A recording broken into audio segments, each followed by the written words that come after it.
બે-ચાર horn મારી હું આવ્યો નીચે અને મને લાફો મારી. પીઆઈ મકવાણા સાહેબ મારી માફી માંગી લે. મહીસાગર જિલ્લા પોલીસ ફરી એક વખત વિવાદમાં આવી છે. સરપંચના પતિને લાફો માર્યાનો આરોપ મહીસાગર જિલ્લાના એલસીબીના પીએસઆઈ સામે ગંભીર આરોપો લાગ્યા છે. પીએસઆઈ જાહેરમાં માફી નહીં માગે ત્યાં સુધી આંદોલન ચાલુ રહેશે.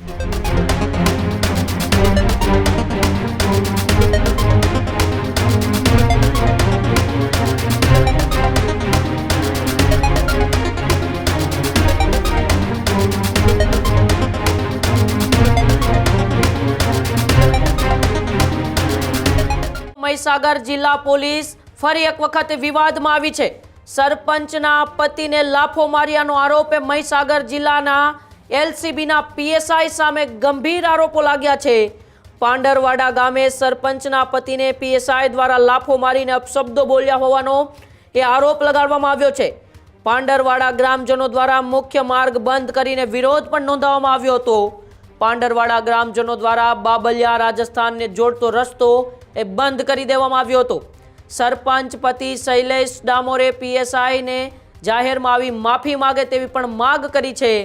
સમાજના આગેવાનો અને ગ્રામજનો વચ્ચે સમાધાન માટેના પ્રયત્નો પણ થઈ રહ્યા છે. પીએસઆઈ જાહેરમાં માફી નહીં માગે ત્યાં સુધી આંદોલન ચાલુ રહેશે તેવી ચીમકી પણ ગ્રામજનોએ ઉચ્ચારી છે. થોડા દિવસો પહેલા પણ મહીસાગર જિલ્લાની પોલીસ જ્યારે સગીર વયના બાળકને મારવાની ઘટનાને લઈને ખૂબ જ ચર્ચામાં આવી હતી, વિવાદમાં આવી હતી. ત્યારે ફરી એક વખત એ લોકલ ક્રાઇમ બ્રાન્ચના પીએસઆઈ જે પાંડરવાડા ગામના સરપંચ પતિને લાફો માર્યા હોવાનો ગંભીર આરોપ લાગ્યો અને ત્યારબાદ એ પાંડરવાડા ગામના ગ્રામજનોમાં ઉગ્ર આક્રોશ જોવા મળ્યો હતો. ગ્રામજનો રસ્તા ઉપર ઉતરી આવ્યા હતા અને તેમણે એ રાજસ્થાનને જોડતો એ બાબલિયાનો જે રસ્તો છે રસ્તો ચક્કાજામ કરીને બંધ કરી દીધો હતો. સમાજના આગેવાનોને આ વાતની જાણ થતાં સમાજના આગેવાનો ત્યાં આવી પહોંચ્યા હતા અને ગ્રામજનો વચ્ચે સમાધાન થાય એ પોલીસ જે પીએસઆઈએ સરપંચ પતિને લાફો માર્યો તે જાહેરમાં આવીને માફી માગે તેવી માગ પણ ગ્રામજનો કરી રહ્યા છે. ત્યારે આ બધા વચ્ચે વિરોધના સૂર ઉઠાવતા અને આંદોલનની ચીમકી આપતા ગ્રામજનો શું કરી રહ્યા છે આપણે તેમને જ સાંભળીએ. હું પાંડરવાડા આવેલો હતો અને દુકાને કપડાં લેવા માટે મારી ગાડી સાઈડમાં હતી અને એમણે મને બે-ચાર હોર્ન મારી હું આવ્યો નીચે અને મને લાફો મારી ગાળાગીલી કરી અને મારી એમને સરકારને વિનંતી એ છે કે મને ન્યાય આપે અને પીઆઈ મકવાણા સાહેબ મારી માફી માગી લે તો મારે કશું કરવું નહીં અને પછી ત્યાર પછી હું મારે જે કરવું હશે હું કાયદેસરની કાર્યવાહી કરીશ. મારે દવા કોણ કરાવવી પડશે. મને આ કાલ પર લાફો માર્યો હતો.